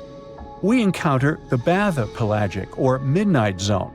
It extends to 13,000 feet below the surface, about a half of Everest above you. Here we have the famous poor blobfish, squids, and anglerfish. Below it is the abyssal zone. It extends to about 20,000 feet deep. Since there's not much sunlight or oxygen, as we mentioned, most creatures here are quite small, like tube worms and shrimp. The darkness continues until we arrive at the scariest place of the planet, the place full of trenches formed by tectonic plate movements, the Hadal Zone. It's named after Hades, the deity of the underworld in Greek mythology. Just like Hades' realm is dark, remote, and guarded, the Hadal Zone is the deepest and most depressing part of the ocean. It starts at depths of around 20,000 feet and can go down to 36,000 feet and more. The famous Mariana Trench also belongs to this zone. Only 3 people in history have ever explored these depths in person, making it one of the least explored and most mysterious places on our planet. However, despite crazy high pressure, near freezing temperatures, and complete darkness, there are still things who manage to survive here. Guys like amphipods, which are critters who feed on dead material sinking from above, and the Hadal snailfish, which lives as deep as 27,000 feet. So scientists used to assume that if there's no sunlight, there wouldn't be that much oxygen around. But one day, a research team decided to measure the levels of oxygen in one of those deep zones. Surprisingly, the levels were super high. They checked the equipment thinking that it was malfunctioning, but nope, all the sensors showed the same thing. Turns out the oxygen was somehow generated by rocks. These small potato-sized rocks on the seafloor are called polymetallic nodules. They're rich in metals like copper, nickel, and cobalt, and they're basically like small batteries. When you put a battery in salt water, it can produce bubbles of gas, a process called electrolysis. In the same way, these rocks create tiny electric currents, which are powerful enough to produce the same gases, splitting water molecules into hydrogen and oxygen. It's the first time we saw oxygen being produced by some non-living minerals. This is what scientists now call dark oxygen. It turned out that about half of large marine species, or megafauna, were living just on dark oxygen alone. All these discoveries are reshaping our understanding of where and how life could evolve. It means that we might be able to find life on other planets or satellites with low oxygen conditions, like Enceladus and Europa, the moons of Jupiter and Saturn, and they have large bodies of frozen water on them. Wow! If you're a fan of Dr. Pimple Popper, you're probably freaking out right now, itching to squeeze out every little blackhead from those lip contours. But this is actually a hill formation that you can find in Garb, Sudan. Knowing that perhaps makes it all the more creepy because it looks like the crack in the middle is swallowing up everything around it. This black hole scenario brings to mind our next stop, Vostok Island. This eerie spot is a 59-acre coral atoll situated in the southwestern Pacific Ocean, about 400 miles northwest of Tahiti. If you check it out on Google Earth today, it looks like it's been totally blacked out, sparking all sorts of wild theories. People keep saying that this place is some top-secret base, or even a fictional island straight out of Lost. But what we see here is actually just a dense, dark green forest made up of Pisonia trees. Since nobody lives there and hardly anyone ever visits, the island is pretty much untouched by humans. This massive star, or mandala, is situated just outside Beatty, Nevada. It has got the internet all puzzled, with people trying to figure out if it's evidence of some kind of extraterrestrial activity. To add to the mystery, this spot is right by the Tonopah Test Range, which is also known as the famous Area 52. Despite its creepiness, it's probably just one of the thousands of crop circles that gained fame after Google Earth came along. This spiral formation right here is also located in Nevada, and it definitely looks like another chilling crop circle. But things get even stranger if you use the Street View option. As you zoom in closer and closer, you'll notice that it's made up of carefully arranged rocks. This labyrinth, so to speak, is part of an open-air museum situated in the ghost town of Rhyolite. And if that's not creepy enough, take a look around and you'll see dozens of eerie men in white cloaks. Despite their lifelike appearance, these silhouettes are actually statues from an installation created by a Belgian artist in the 80s. Even stranger than stumbling upon a large circle on the ground is finding a bunch of them. Our next location in Wyoming is filled with peculiar circle structures to the point where it's hard to count them all. During the 20th century, this U.S. state shifted from a farming economy to an industrial one, dominated by the extraction of oil, gas, and coal. So, these circles are likely remnants of a tank farm. I mean, places where oil storage tanks used to be located. If you want to avoid nightmares, I highly recommend not searching for the mausoleum of Emil Becker in Poland. If you happen to find it by using the Street View mode, prepare yourself to face an abandoned place with the most terrifying sculpture there is. Oh, the creeps. Keeping on the spooky side, let's head to an isolated corner of Kazakhstan, where you can find a pentagram etched into the Earth's surface. This formation is huge, measuring roughly 1,200 feet in diameter. Before you jump to conclusions about this formation being related to some kind of underworld deity worship, it's worth noting that the pentagram actually turns out to be the outline of a park designed in the shape of a star. The star shape is marked by roadways, which are now lined with trees, making the star shape even more distinct in aerial photos. You can spot this peculiar symbol from quite a distance. At first glance, it might even resemble an otherworldly alphabet, as if a highly intelligent civilization is trying to send us an alert message. But this mystery is already solved. We are in De Hoge Veluwe, a Dutch national park located in the province of Gelderland. And these lines are actually part of the park's logo. Search for these coordinates to find what looks like a land formation straight out of an extraterrestrial landscape, or perhaps a set from Avatar. This place, located in Inner Mongolia, China, is believed to be a granite mine. But it's a bit of a mystery why it has such a striking blue tone on Google Earth. If you check it out on Microsoft Bing Maps, for example, the same location appears in a much more natural tone. In the Australian outback lies a massive geoglyph known as the Maori Man. Discovered in the late 90s, it appears to represent an indigenous Australian man hunting with a boomerang or stick. The figure stretches for more than 2 miles in length and about 1.6 miles wide. It has deep furrows carved into the ground, which adds to the complexity of its formation and origin. Despite efforts to uncover its purpose, its origin is still a mystery. This is Desert Breath, located in the Sahara. Like many things you have seen in this video, this formation also sparks speculation about it being created by extraterrestrial beings. But a quick Google search clears up that mystery. It turns out this is an art installation created by a group of 3 Greek artists back in 1997. They went all out, moving around a whopping 280,000 square feet of sand and even creating a large pool in the middle of it. Egypt still holds many mysteries, and you can explore them yourself with Google Earth. That's how some people stumbled upon this striking triangular-shaped plateau and immediately jumped to the conclusion that they discovered a hidden pyramid. However, experts quickly dashed their hopes. They believe there's no plausible explanation for a pyramid to exist in this area, located 8 miles west of the Nile Valley edge in Upper Egypt. This discovery is likely nothing more than a hill that has suffered the effects of erosion, combined with a heavy dose of wishful thinking. In some cases, nature itself is responsible for creating frightening sculptures, like the Badlands Guardian in Alberta, Canada. If you look at it from above, you'll notice not one, but two human heads emerging from the landscape. These gigantic beings were sculpted by rainwater erosion on layers of clay-rich soil.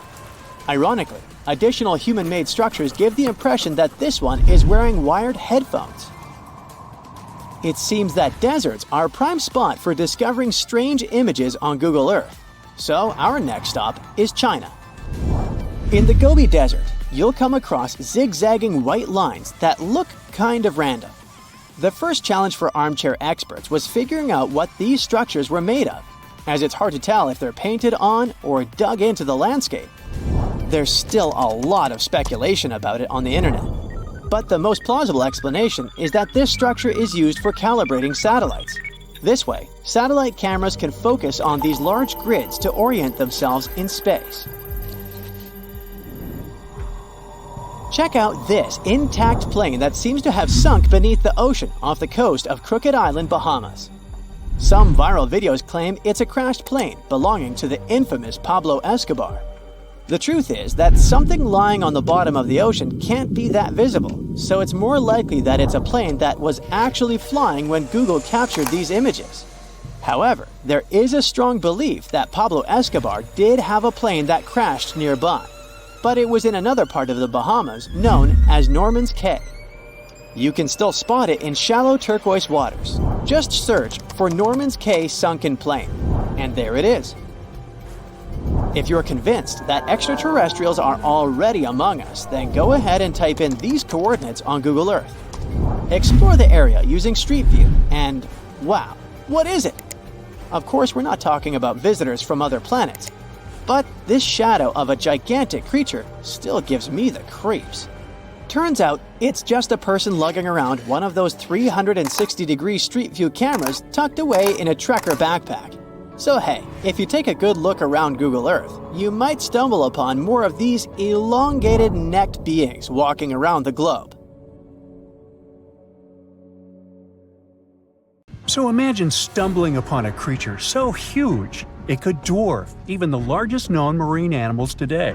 Scientists discovered the fossils of this beast on England's coast and believe it once ruled the waves. The new species was named Ichthyotitan severnensis, but thankfully for me, scientists nicknamed it the Little Stock Monster. Its estimated lengths range from 72 to 85 feet long, almost as big as a blue whale. Megalodon can't even compare to this. It was only about 60 feet long. And what's crazy is that this fossil we found wasn't even an adult, so who knows what their actual size was. The first piece of the Little Stock Monster was discovered in 2016 in the Westbury Formation. Researchers found a 3-foot-long jaw part that belonged to an unknown species. For years, this single fragment had been driving them crazy because they had no idea what that animal was. Then, in 2020, a miracle happened, of sorts. A father with his 11-year-old daughter found the second piece of fossil on a beach. This discovery led to more findings. Finally, in 2022, the last piece of the literal jaw puzzle was found, buried along the Somerset coast. This leviathan belonged to the Shastasaurid family. Both the Little Stock Monster and other Shastasaurids had one ancestor, so all the species in this family are super similar to each other. For example, all of them were the largest marine reptiles ever to exist. Although our Little Stock Monster is much larger, most Shastasaurids could grow up to only 69 feet long, and it's possible that the Little Stock Monster, when fully grown, would reach up to 100 feet or even more. Both of their bodies were just perfect for cruising the ancient seas. These marine titans were elegant and slender, with an elongated snout. Other marine animals at the time were smaller and looked more like dolphins. Shastasaurids had long paddle-like limbs adapted for efficient swimming. Their skulls show large eye sockets, which means they had excellent vision. If you were in the ocean, no matter what time it was or where you were hiding, they could spot you. They were also incredibly fast and could dive to great depths. Of course, all these things made them the most terrifying predators. They ate pretty much everything, including fish and squid, and you if you were there. They probably captured their prey like whales, opened their huge mouths, and literally sucked the fish in. What made the Loch monster especially scary is that it wins in the jaw competition. For other shastosaurids, their jaws were a bit weaker, so they hunted smaller fish, kind of like today's orcas. They required vast amounts of food. This shows us that the Earth's Triassic oceans had rich, productive food webs. But the Loch monster has this unique feature. It could open its jaw almost 90 degrees upwards. It also had tons of powerful muscles around. Its jaws were horrifyingly strong. So while others were hunting some squids, the Loch monster probably hunted large fish and even other marine reptiles. Fossils of shastosaurids have been found everywhere in the world, from North America to Asia. This means that these creatures dominated and terrorized the oceans for millions of years, although even they weren't completely safe from scavengers. And that's exactly why we struggle to find these fossils now. Scavengers didn't leave any remnants of them. So, while we have some fossils of this marine family, they mostly remain a mystery for us. They lived in the oceans about 200 million years ago, in the late Triassic period. The Earth looked completely different back then. All continents were united in one Pangaea, a huge landmass. Some parts of this supercontinent were covered with lush conifer forests, while others were dry deserts and open prairies. It was before the famous Jurassic period, but there were already first pterosaurs and amphibians. It seems like those monsters were crazy resilient. The Triassic period was super unstable, but they survived through many changes in the environment. Well, until the last one. The Triassic extinction came out of nowhere. It was one of the Earth's big 5 extinction events. It wiped out almost all species on the planet, including these leviathans. It's still not clear what happened exactly, but it looks like there was a huge tectonic activity. Volcanoes in the oceans were going crazy back then. These massive volcanic eruptions have probably altered the climate and ocean chemistry, leading to the extinction of many species. Scientists have a theory that it might have happened because there was a rain of comets flying to our planet from the Oort cloud. This likely happens about every 200 million years or so. I wasn't around then, so I'm just guessing here. In any case, after the extinction, the Earth took some time to recover. Then it entered the famous Jurassic period. More terrifying sea monsters were on the way. One of them left us a colossal skull. This fossil is 150 million years old, and it also belonged to a sea beast from Jurassic times. They called it the Sea Rex. The name is very fitting. This monster could have broken a car in half with one bite. It was also discovered accidentally. A fossil enthusiast was walking along the Jurassic coast. This place is famous for having tons of ancient fossils, all because of the erosion and stormy weather. Typically, people find small spiral fossils here. However, this time, he discovered a giant sea monster fossil. Excited, he contacted scientists. They arrived at the spot right away and then had to carefully climb down a cliff to search for the rest of the skull. This fragment alone is 6.5 feet long.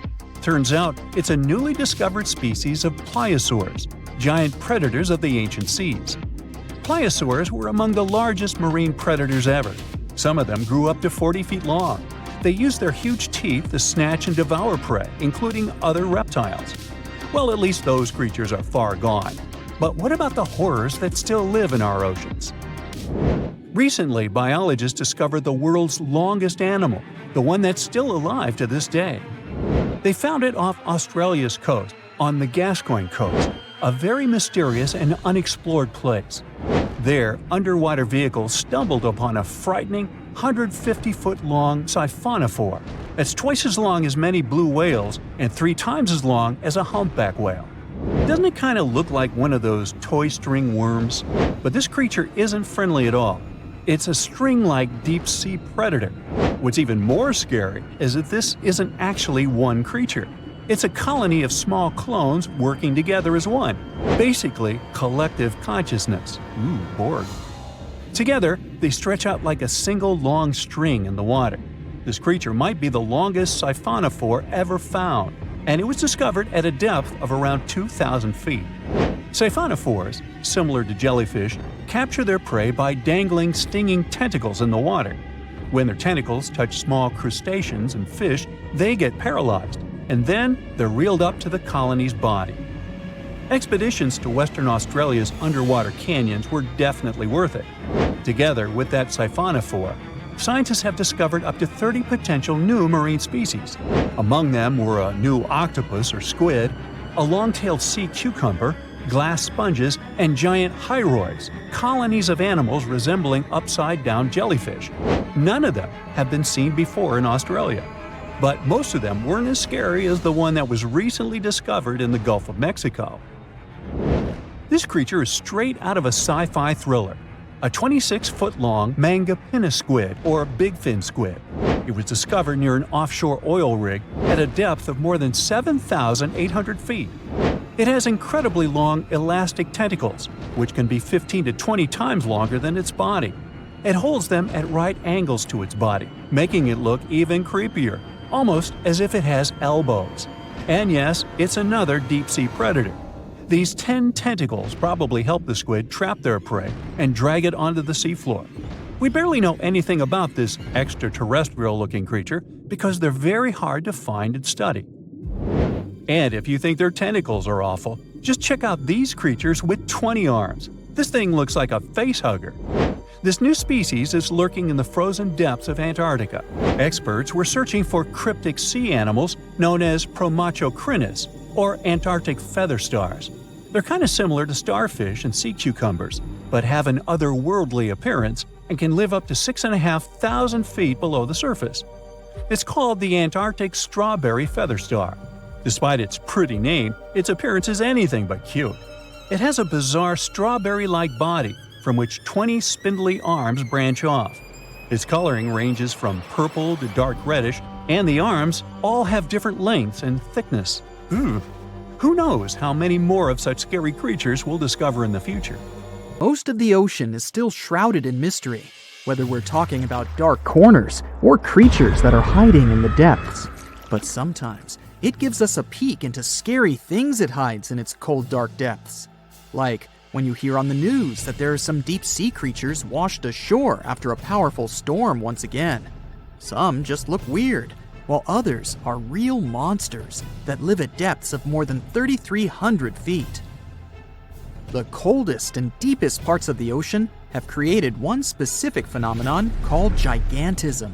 So, sea spiders, squids, worms, and many other animals, mostly invertebrates, or creatures without backbones, they're all way bigger and scarier than the versions we see in the more shallow areas. In the Pacific depths, you can see a sea sponge as large as a minivan.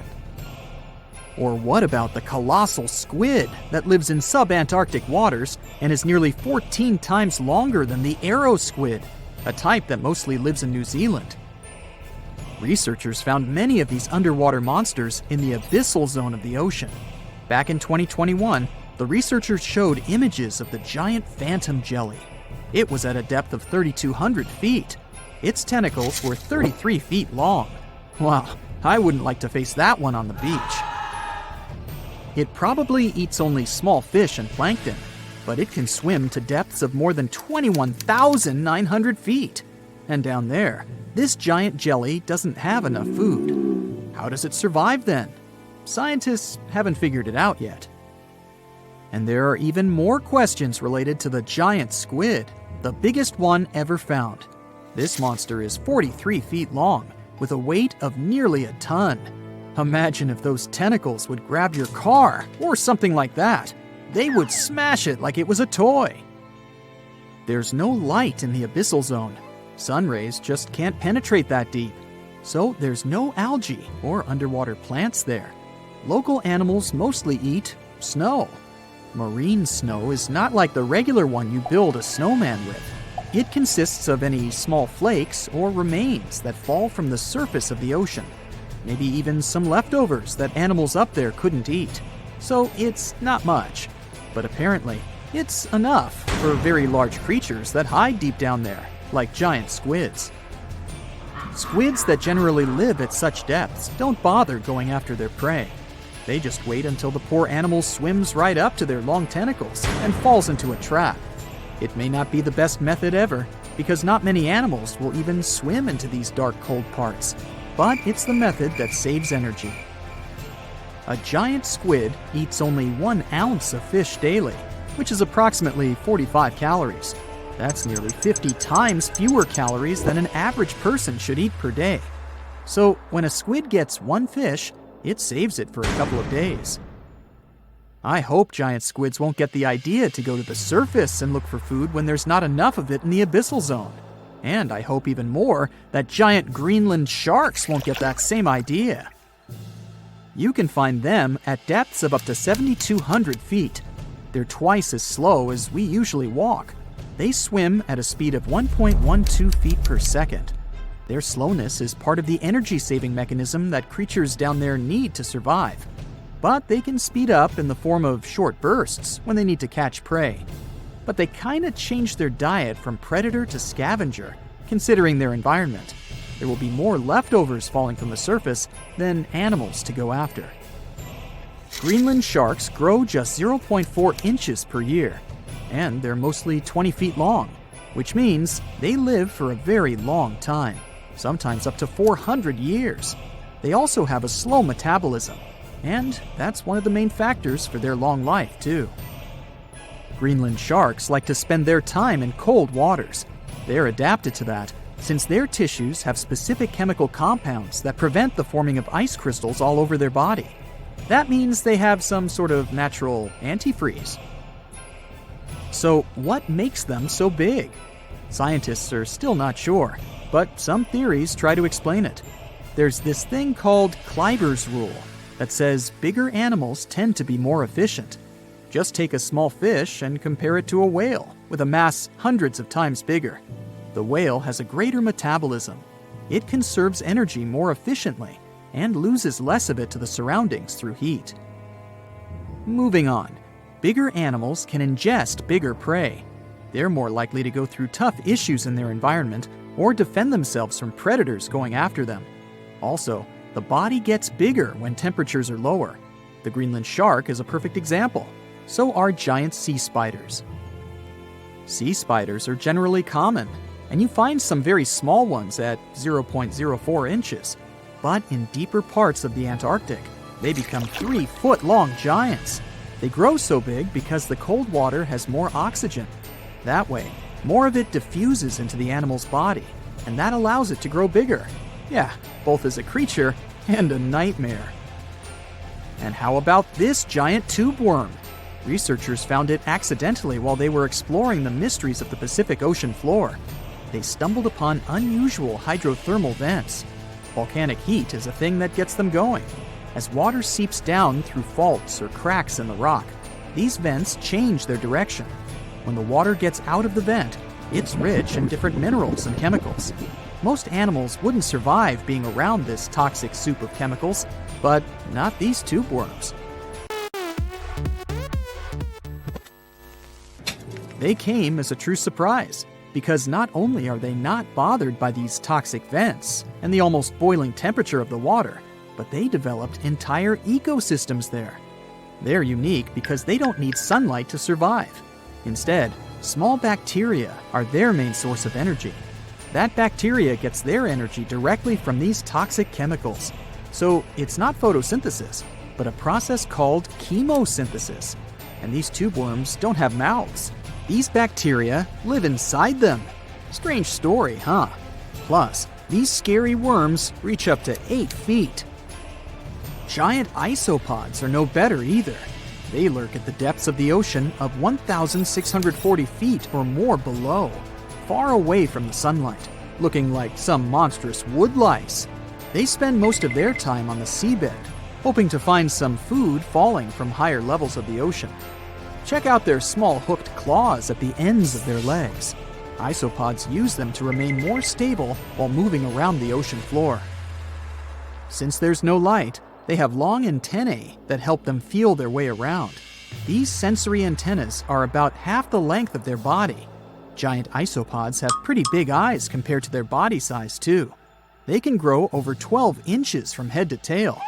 And these fellas are really patient. Remember how we said animals down there rarely get food? Sometimes they need to wait for years to get a proper meal. That's why their metabolism is amazingly slow. 5 years later. They can go for 5 years without eating anything. Imagine that. I get hungry just talking about this. In 2006, a biologist did research to compare the differences between the shallows and the deep sea regions. He realized the deep sea mirrors the island rule.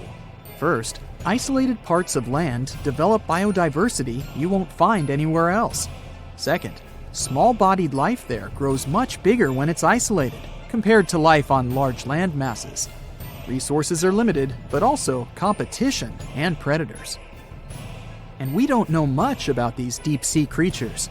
It's too expensive and too complicated to carry out such research, so we'll just wait for more raging storms to show us at least part of the monstrous world cold ocean depths hide.